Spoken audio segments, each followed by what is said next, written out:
মানুষ তাদের টাকা পয়সা রাখে, তাদের ঘর বাড়ি ধরে রাখে, প্রয়োজনীয় সতর্কতা অবলম্বন করে, সবকিছু ধরে রাখে, কিন্তু এমন কিছু রাখে না যা আসলে তাদের আছে, ঈশ্বরের নয়। হিতোপদেশ 4:23 নিম্নলিখিত কথা বলে, সমস্ত রক্ষণীয় অপেক্ষা তোমার হৃদয় রক্ষা করো, পাপকে কলুষিত হতে দিও না। যখন পাপ এখনো মনের মধ্যে থাকে, প্রলোভন, আপনি তখন তাকে তাড়িয়ে দিতে পারেন, কিন্তু যদি আপনি এটা হৃদয়ে ধারণ করো, বেচারা আত্মা, আপনি ঈশ্বরের কাছ থেকে বিচ্ছিন্ন হয়ে যাবেন এবং শত্রু আপনার উপর কর্তৃত্ব করবেন না।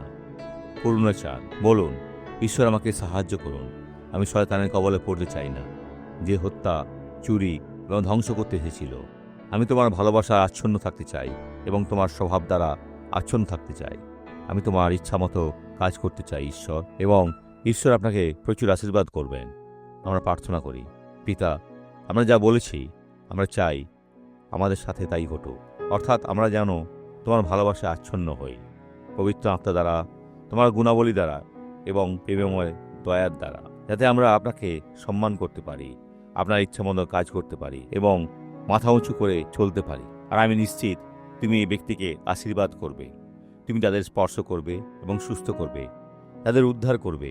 আর তাদের জীবনে এখন যে মন্দ আছে তার প্রতি বলছি, আমার কথা শোনো এবং এই ব্যক্তির কাছ থেকে বেরিয়ে যাও, চলে যাও এবং আর কখনো ফিরে এসো না। এটা একটা আদেশ যিশুর নামে। আর আপনি বলুন, আমি বিশ্বাস করি। যিশু খ্রিস্টের নামে প্রচুর আশীর্বাদ করুন।